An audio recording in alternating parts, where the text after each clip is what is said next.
जय हिंद दोस्तों, आप सभी का बहुत बहुत स्वागत है आपके अपने YouTube चैनल पे।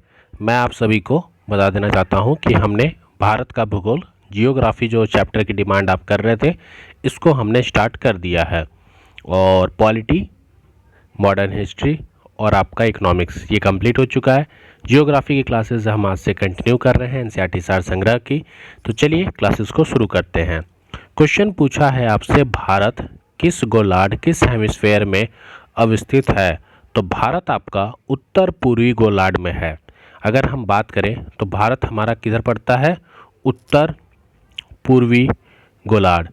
ये आपका सपोज अर्थ है, ये आपका इक्वेटर है, तो भारत आपका उत्तर पूर्वी गोलार्ध में पड़ता है। अब आगे हम कुछ बात करते हैं। जैसे यहाँ पे देखिए, पूरा मैप तो अगर करूँगा तो आपको दिखेगा नहीं, तो मैं थोड़ा सा छोटा किया है मैंने। कुछ कुछ इंपॉर्टेंट यहाँ से चीज़ें हैं जो आप देखते चलिएगा और अपने नोट्स में बनाते चलिएगा। अगर हम ऊपर देखें, सबसे पहले नॉर्थ से बात करें तो सबसे जो ऊपर पॉइंट है जिसे हम आपका नॉर्थ पॉइंट कहते हैं, वह है आपका इंदिरा कॉल। कहाँ पे? 37 डिग्री 6 मिनट पे। दिख रहा है आपको? लद्दाख के पास है ये। इसी के जस्ट बगल में आइए तो भारत अफ़गानिस्तान के साथ सीमा शेयर करता है, और उस सीमा कितना दूरी है? 106 किलोमीटर। पाकिस्तान के साथ भारत सीमा शेयर करता है 3323 किलोमीटर। और चीन के साथ कितना सीमा शेयर करता है? 3488 किलोमीटर। नेपाल के साथ 1751 किलोमीटर। भूटान के साथ 699 किलोमीटर।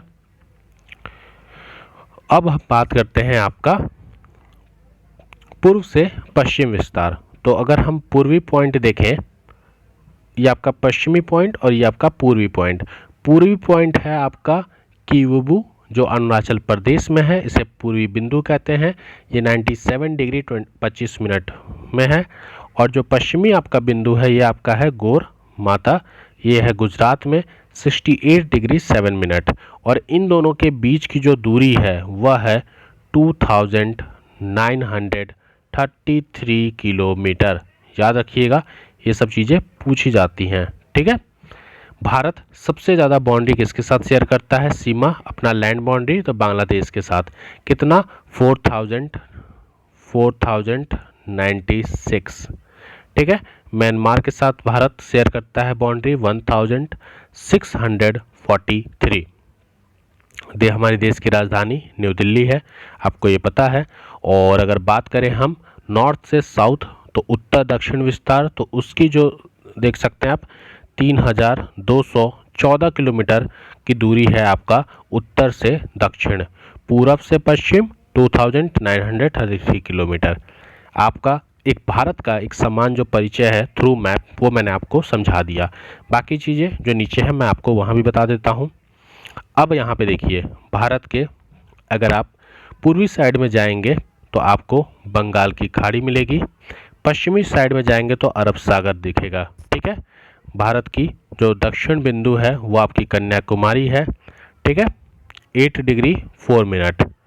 और भारत का जो दक्षिणतम बिंदु है, कंफ्यूज मत होइएगा, भारत की मुख्य भूमि का दक्षिण और भारत का दक्षिण दोनों में अंतर है। तो भारत की अगर मुख्य भूमि का पूछे तो कन्याकुमारी है, और अगर भारत का दक्षिणम पूछ दे आपसे तो इंदिरा पॉइंट, याद रखिएगा इंदिरा पॉइंट। और ये अंडमान निकोबार द्वीप है। क्लियर? इतना चीज़ आपको समझ आ गया होगा, कोई दिक्कत नहीं होगी यहाँ पे। चलिए आगे बढ़ते हैं। अगर क्षेत्रफल के हिसाब से अगर हम बात करें तो क्षेत्रफल की दृष्टि से भारत विश्व का 7वां स्थान रखता है। भारत विश्व का कितना स्थान रखता है? 7। भारतीय भूभाग का विस्तार पूर्व से पश्चिम की ओर 2933 किलोमीटर और उत्तर से दक्षिण की ओर कितना है? 3214 किलोमीटर। ये चीज़ मैंने आपको मैप के थ्रू बताया था। भारत का क्षेत्रफल विश्व के कुल क्षेत्रफल का 2.4% है। भारत का अक्षांशीय विस्तार, लैटिट्यूड एक्सपेंशन क्या है? तो भारत 8 डिग्री 4 मिनट उत्तरी अक्षांश से 37 डिग्री 6 मिनट उत्तरी अक्षांश के मध्य में है इसका लैटिट्यूड एक्सपेंशन। देशांतर रेखाएं की बात करें लॉन्गिट्यूड लाइन की, तो देशांतर रेखाएं लॉन्गिट्यूड लाइन किस चीज़ पर निर्धारित करती हैं, तो वो आपका समय और अस्थिति पर निर्धारित करती है, लॉन्गिट्यूडनल लाइन। क्लियर।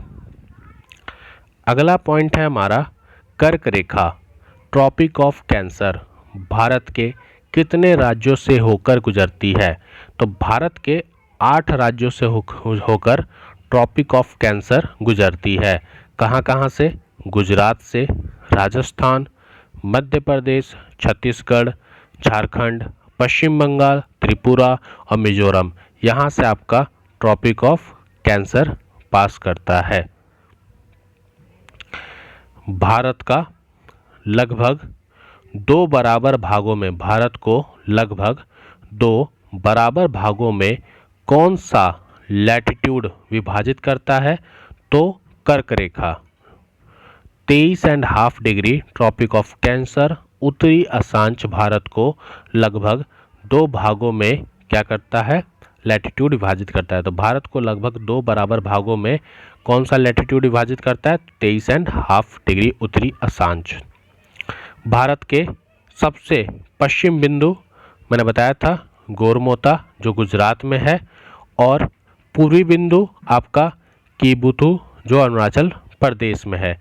इनके बीच में अगर सूर्योदय और सूर्यास्त में कितने घंटों का अंतर होता है, तो इन दोनों के बीच में 2 घंटे का अंतर होता है। भारतीय, आगे बात करते हैं, भारतीय मानक समय रेखा इंडियन स्टैंडर्ड टाइम की जो लाइन है आपकी IST, ये 82.5 डिग्री से गुजरती है। और ये किस शहर से गुजरती है, तो ये आपका प्रयागराज के निकट मिर्ज़ापुर से गुजरती है। कहाँ से गुजरती है, प्रयागराज के निकट मिर्ज़ापुर से ये गुजरती है। भारतीय मानक समय IST ग्रीनविच माध्यम समय से कितने घंटे का अंतर रखती है, तो ये 5.5 घंटा, 5.5 घंटा ये आपका ग्रीनविच टाइम है, और ये आपका IST है। क्यों, हम उनसे 5.5 घंटा ईस्ट की तरफ हैं, तो ईस्ट का मतलब होता है आगे के साइड में है, ठीक है। यदि भारतीय मानक यामोत्तर इंडियन स्टैंडर्ड मेरिडियन पर मध्या हो, तो 120 पूर्वी देशांतर पर स्थानीय समय 2:30 अपराह्न होगा। भारत का सुंदर रस्त दक्षिणतम बिंदु साउदर्न मोस्ट पॉइंट कौन सा है, मैंने अभी भी आपको बताया था इंदिरा पॉइंट। भारत का जो सबसे साउदर्न पॉइंट है वह इंदिरा पॉइंट है। अगर आपसे पूछता भूमि का, तो वो आप कहते कन्याकुमारी। इंदिरा पॉइंट ग्रेट निकोबार द्वीप, ग्रेट निकोबार आइसलैंड पर स्थित है आपका इंदिरा पॉइंट। भारत का एकमात्र जिला कौन सा है जिसकी सीमा 4 राज्यों को स्पर्श करती है, तो वह है आपका सोनभद्र उत्तर प्रदेश में। सोनभद्र उत्तर प्रदेश में जो है वह भारत का एकमात्र जिला है जिसकी सीमाएं 4 राज्यों को टच करती है। भारतीय मानक समय रेखा 82.5 डिग्री 5 राज्यों से गुजरती है आपकी, उत्तर प्रदेश, मध्य प्रदेश, छत्तीसगढ़, उड़ीसा और आंध्र प्रदेश। तो अगर आपसे कोई पूछे कि भारतीय मानक समय रेखा कितने राज्यों से गुजरती है, तो आप बताइएगा 5 राज्यों से। और कर्क रेखा अगर आपसे पूछ दे कोई ट्रॉपिक ऑफ कैंसर, तो वो 8 राज्यों से गुजरती है। उत्तर प्रदेश में प्रयागराज के नज़दीक मिर्ज़ापुर से गुजरती है। आगे देखिए भारत का राजनीतिक मानचित्र, तो एक एक करके समझते हैं। ये है आपका जम्मू कश्मीर और ये है लद्दाख। पहले दोनों एक था, लेकिन 31 अक्टूबर 2019 को इसे आपका अलग कर दिया गया, जम्मू कश्मीर और लद्दाख को। यहाँ आपका ये रहा हिमाचल प्रदेश जिसकी राजधानी चंडीगढ़ है, ये आपका पंजाब, उत्तराखंड, हरियाणा, दिल्ली हमारा कैपिटल, न्यू दिल्ली कैपिटल है, फिर राजस्थान, उत्तर प्रदेश, पहले दिल्ली 1956 तक, 1956 में दिल्ली हमारा क्या था, यूटी था, यूनियन टेरिटरी। अब इसे नेशनल कैपिटल टेरिटरी बना दिया गया है। ठीक है, बाकी आप ये मानचित्र है आप देख सकते हैं। सबसे जो हमारा पूर्वी है वह है अरुणाचल प्रदेश, पश्चिमी हमारा गुजरात है, गुजरात के बगल में मध्य प्रदेश, फिर उत्तर प्रदेश, बिहार, झारखंड, पश्चिम बंगाल। अगर हम बात करें हमारे 7 सिस्टर्स की, तो अरुणाचल प्रदेश, मेघालय, असम, नागालैंड, मणिपुर, मिजोरम एंड त्रिपुरा। फिर बात करें अगर पश्चिम बंगाल का पड़ोसी उड़ीसा, छत्तीसगढ़, महाराष्ट्र, तेलंगाना, तो ये सब राज्य हैं आपके। गोवा, कर्नाटका, आंध्र प्रदेश, तेलंगाना, तमिलनाडु, पुडुचेरी, केरल। पुडुचेरी जो है ये आपका तमिलनाडु के ही अंदर है, तो इसको आप अलग मत समझ लीजिएगा। यहाँ पे आपका दमन एंड दीव और दादर एवं हवेली भी है। तो दमन एंड दीव और दादर और हवेली के बारे में कुछ जानकारी है जो जान लेते हैं हम। दादर और नगर हवेली तथा दमन एवं दीव का विलय संसद ने लोकसभा में 27 नवंबर 2019 को तथा राज्यसभा में 3 दिसंबर 2019 को पारित। दादरा एवं नगर हवेली तथा दमन एवं दीव को केंद्र शासित प्रदेशों का विलय कर दिया। तो अब से दादर एवं नगर हवेली और दमन एवं दीव का क्या कर दिया, विलय कर दिया। विधेयक 2019 के माध्यम से उपयुक्त दोनों केंद्र शासित प्रदेशों का विलय कर दिया गया है। यह पुनर्गठन 26 जनवरी 2020 से प्रभावी है और अब नए केंद्र शासित प्रदेशों का नाम दादर और नगर हवेली तथा दमन एंड दीव होगा। इसकी राजधानी क्या होगी, दमन होगी। तो पहले दादर और नगर हवेली और दमन एंड दीव अलग अलग केंद्र शासित प्रदेश थे, लेकिन भारत सरकार ने विधेयक 2019 के तहत इन दोनों को केंद्र शासित प्रदेशों का विलय कर दिया और इनकी राजधानी आपकी दमन होगी। क्लियर। बाकी आपका यहाँ पे लक्षद्वीप है और यहाँ अंडमान एंड निकोबार है और भारत का सबसे उत्तरी पॉइंट इंदिरा पॉइंट भी आपका यहीं पे है। क्लियर। अब यहाँ पे आपके देश के चतुर्दिक अंतिम सीमा बिंदु दी गई हैं, तो इसको भी थोड़ा हम देख लेते हैं। अगर उत्तर बिंदु की बात करें तो उत्तर बिंदु में हमारा लद्दाख में इंदिरा कॉल है। सबसे ऊपर उत्तरी भाग में हमारा क्या है, लद्दाख। तो लद्दाख में इंदिरा कॉल है सबसे उत्तरी बिंदु। अगर हम दक्षिणतम बिंदु की बात करें, ये वाला पॉइंट, तो ये वाला पॉइंट आपका क्या है, अच्छा दक्षिणतम, एक सेकंड, मुख्य भूमि, सॉरी, ये तो ये रहा यहाँ पे इंदिरा पॉइंट ग्रेट निकोबार द्वीप पे। पश्चिमी बिंदु की बात करें तो गोरमोता या फिर गुहार मोती, ये आपका गुजरात में है। पूर्वी बिंदु की बात करें तो किबुथु, ये आपका अरुणाचल प्रदेश में है। और मुख्य सीमा बिंदु की अगर हम बात करें तो ये आपका कन्याकुमारी 8 डिग्री 4 मिनट उत्तरी अक्षांश तमिलनाडु में है। क्लियर। हिमालय के पूर्वी में जो पर्वत श्रेणी है उसको अगर हम उत्तर से दक्षिण क्रम की ओर सजाएं, देखिए फिर से समझिए, उत्तरी बिंदु आपका इंदिरा कॉल है लद्दाख में। दक्षिणतम बिंदु आपका इंदिरा पॉइंट ग्रेट निकोबार द्वीप। पश्चिमी बिंदु गुहार मोती गुजरात। पूर्वी बिंदु किबुथु अरुणाचल प्रदेश। और मुख्य भूमि का दक्षिण बिंदु आपका हो जाएगा कन्याकुमारी, जो तमिलनाडु में है 8 डिग्री 4 मिनट। क्लियर। बात करें हिमालय की तो हिमालय के प्रमुख पर्वत श्रेणी जो है, अगर उसको हम उत्तर से दक्षिण की तरफ देखें तो क्या क्रम आएगा, सबसे पहले काराकोरम, फिर लद्दाख, फिर जास्कर, फिर पीर पंजाल और फिर आपका शिवालिक आता है। क्लियर। चलिए आगे बढ़ते हैं। भारतीय मानक समय रेखा और कर्क रेखा एक दूसरे को छत्तीसगढ़ में काटती है। तो जो आपकी भारतीय मानक समय रेखा है और जो कर्क रेखा है, ये एक दूसरे को कहाँ पे काटती है, तो ये एक दूसरे को कहाँ काटती है, छत्तीसगढ़ में।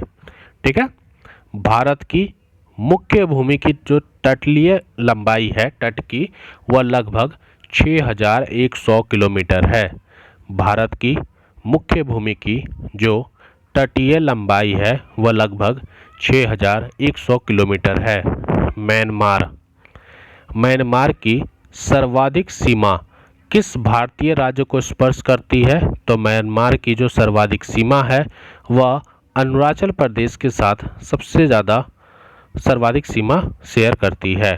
जनसंख्या पॉपुलेशन की दृष्टि से भारत का विश्व में कौन सा स्थान है? तो भारत का विश्व में दूसरा स्थान है और आई होप इस बार हम फर्स्ट क्रॉस कर गए, मतलब फर्स्ट पे आ गए हैं।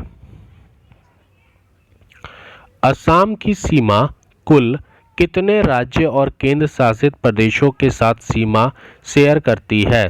तो जो असम राज्य है इसकी जो सीमा है वह कुल आपका 7 राज्यों या फिर केंद्र शासित प्रदेशों के साथ सीमा शेयर करती है। रॉस द्वीप, नील द्वीप और हेवलॉक द्वीप का परिवर्तित नाम क्या है? तो रॉस द्वीप, नील द्वीप और हेवलॉक द्वीप का परिवर्तित नाम नेताजी सुभाष चंद्र बोस द्वीप, शहीद द्वीप और स्वराज द्वीप है। तो इसका नाम स्वराज, इसका नाम शहीद और ये आपका हो जाएगा। तो रॉस द्वीप का नाम चेंज करके नेताजी सुभाष चंद्र बोस द्वीप रखा गया है। नील द्वीप का नाम चेंज के शहीद द्वीप और हेवलॉक द्वीप का नाम चेंज करके स्वराज द्वीप कर दिया गया है। भारत किस जल संधि स्ट्रेट द्वारा श्रीलंका से पृथक होता है? तो भारत पाक जल डमरू मध्य भारत पाक जल डमरू मध्य से श्रीलंका से पृथक होता है। तो भारत आपका पाक जल डमरू मध्य स्ट्रेट द्वारा श्रीलंका से पृथक होता है। भारत के कौन सा राज्य तीनों ओर से अंतर्राष्ट्रीय सीमाओं से घिरा हुआ है? तो भारत का जो त्रिपुरा राज्य है वह तीनों तरफ से अंतर्राष्ट्रीय सीमाओं से घिरा हुआ है। आगे बढ़ते हैं। यहाँ पे मैं मैप में आपको दिखाना भूल गया था, एक सेकेंड। यहाँ पे देखिए, ये देख रहे हैं पाक जल संधि, ये आपका भारत, यहाँ पे आपका श्रीलंका है। तो ये देखिए ये पाक जल संधि है, ठीक है, जिसके बारे में अभी मैंने क्वेश्चन में आपसे बताया था। ये भारत किस जनती के साथ श्रीलंका से पृथक होता है। अब हम भारत के कुछ महत्वपूर्ण चैनल के बारे में बात कर लेते हैं। सबसे पहला है 9 डिग्री चैनल। ये लक्षद्वीप और मिनिकॉय के मध्य में है आपका 9 degree channel. 8 degree channel Maldives और मिनिकॉय के मध्य में है, मालदीव और मिनिकॉय।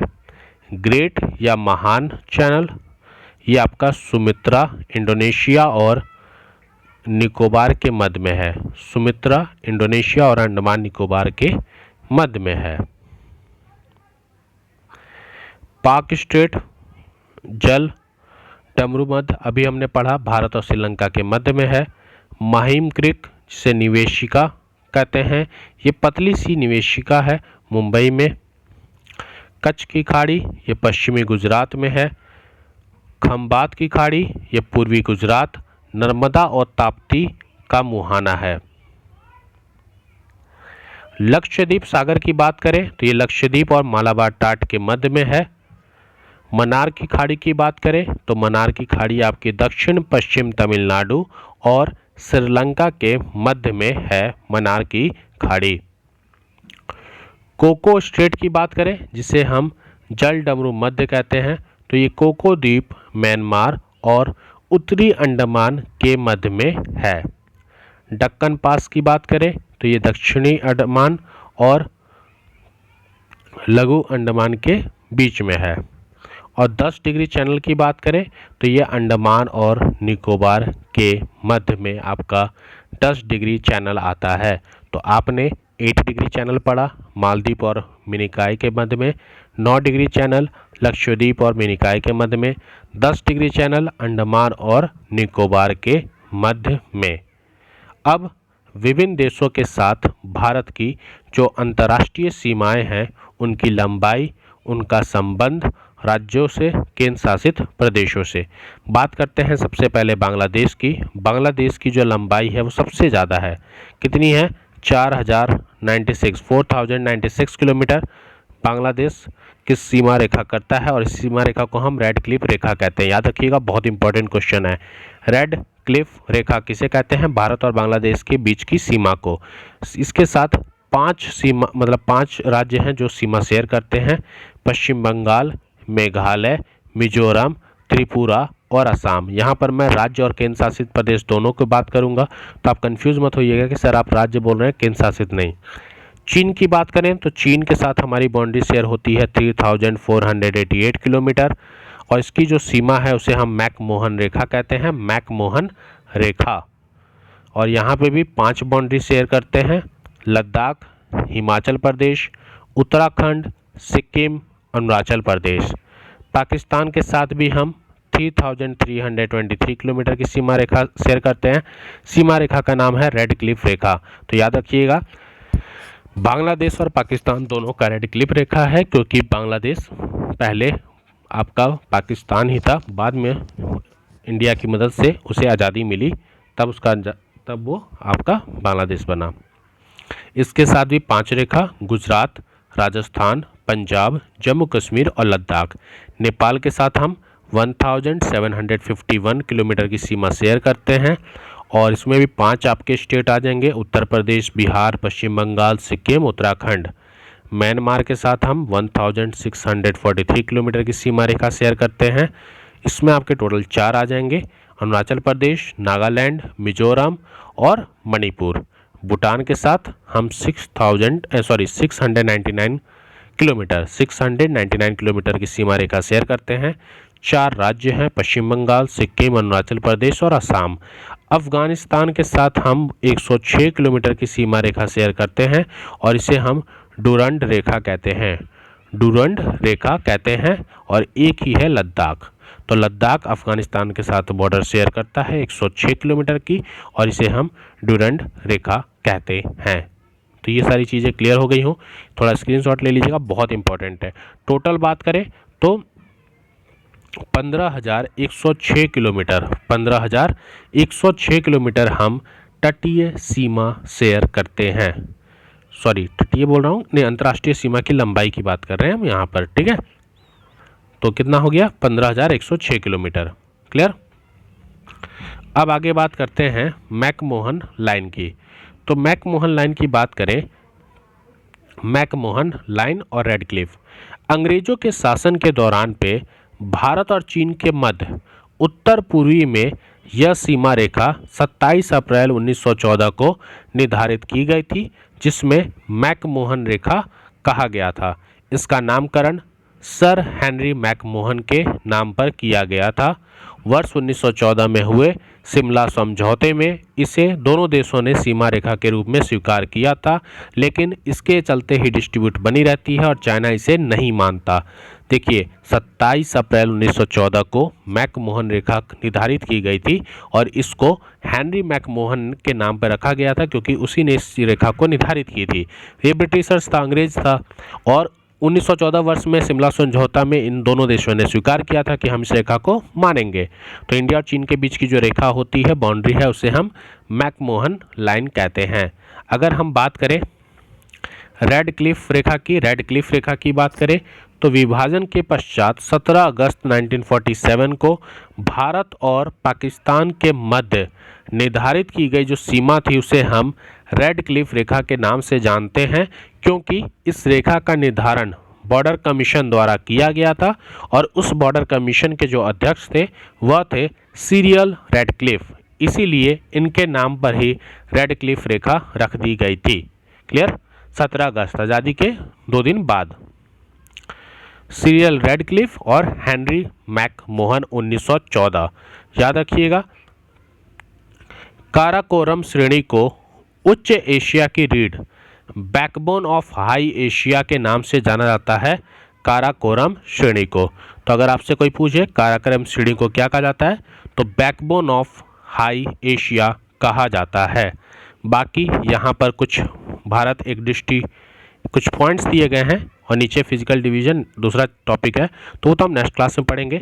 यहाँ पे कुछ पॉइंट्स हैं, मैं आपको थोड़ा मोड़ा चीज़ें बता देता हूँ, बाकी इन सब चीज़ों को हम देख लेते हैं।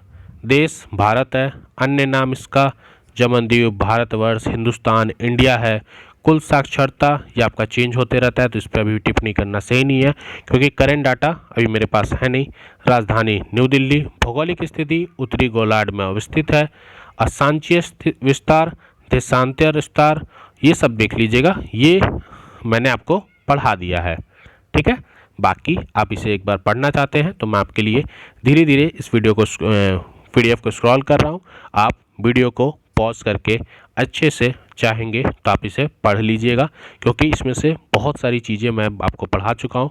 दोबारा रिपीट करूँगा तो आपको यही लगेगा कि वीडियो जानबूझ के लंबा किया जा रहा है, तो इसलिए मैं इसको स्क्रॉल कर रहा हूँ। आप पॉज करके धीरे धीरे आराम से पढ़ लीजिएगा, मुझे कोई दिक्कत नहीं है, आप देख लीजिए। वैसे हमारे देश की जो राजकीय भाषा है वह हिंदी है। राष्ट्रीय लिपि देवनागरी है, ठीक है। राष्ट्रीय चिन्ह अशोक स्तंभ है। राष्ट्रीय पुष्प कमल है। राष्ट्रीय वृक्ष बरगद है। राष्ट्रीय पक्षी मोर है। राष्ट्रीय गान जन गण मन है। इसके रचयिता कौन थे? रविंद्रनाथ टैगोर। राष्ट्रीय गीत की बात करें, वंदे मातरम, रचयिता बंकिम चंद्र चटर्जी। राजकीय भाषा हिंदी। राष्ट्रीय लिपि देवनागरी। राष्ट्रीय वाक्य सत्यमेव जयते, मनु उपनिषद। राष्ट्रीय ध्वज तिरंगा। राष्ट्रीय नदी गंगा। राष्ट्रीय जलजीव गंगा डॉल्फिन। जनसंख्या घनत्व है हमारा 2011 के जनसंख्या के हिसाब से वह 382 प्रति मतलब व्यक्ति वर्ग किलोमीटर। शिशु लिंग अनुपात 918 प्रति हजार पुरुषों पर। लिंग अनुपात 943 प्रति हजार पुरुषों पर। दशकीय जनसंख्या वृद्धि 17.64% 2001 और 11 के बीच में। शहरी जनसंख्या हमारा 31.16% है। ग्रामीण जनसंख्या 68.8% है और पुरुष और महिलाओं की यहाँ पर जनसंख्या दी गई है। जनसंख्या की दृष्टि से मैंने आपको बताया था कि हम दूसरे स्थान पे हैं, पहले पे चीन है, लेकिन अभी की डाटा आएगी तो हम पहले नंबर पे हो जाएंगे। 121 करोड़ हमारा टोटल जनसंख्या था उस टाइम पे, ठीक है। विश्व की जनसंख्या का कुल 17.5% और अभी ऐसा उम्मीद किया जा रहा है कि हम अभी 19% होने वाले हैं। बाकी क्षेत्रफल की दृष्टि से हम विश्व का 7वां स्थान रखते हैं। पुडुचेरी का भौगोलिक विस्तार, पुडुचेरी का भौगोलिक विस्तार तमिलनाडु, कराईकल, केरल, माहे और आंध्र प्रदेश यनम राज्यों में स्थित है। तो पुडुचेरी का जो भौगोलिक विस्तार है वो तमिलनाडु में है, केरल में है और आंध्र प्रदेश राज्यों में स्थित है। तो आज का जो हमारा टॉपिक था, मतलब आज की जो हमारी क्लास थी, हमने क्लास स्टार्ट ही की थी आपकी इंडियन ज्योग्राफी से और आई होप आपको क्लास अच्छी लगी हो। क्लास कैसी लगी मुझे कमेंट करके ज़रूर बताइएगा क्योंकि बहुत बच्चे परेशान थे ज्योग्राफी। मैंने ज्योग्राफी की क्लास स्टार्ट कर दी है। आप अपने थॉट्स, अपने व्यूज़, अपने सुझाव कमेंट करके बताइए। वीडियो अच्छी लगी हो तो वीडियो को लाइक करें, शेयर करें, चैनल सब्सक्राइब करें। मिलते हैं नए वीडियो में। जय हिंद, जय भारत।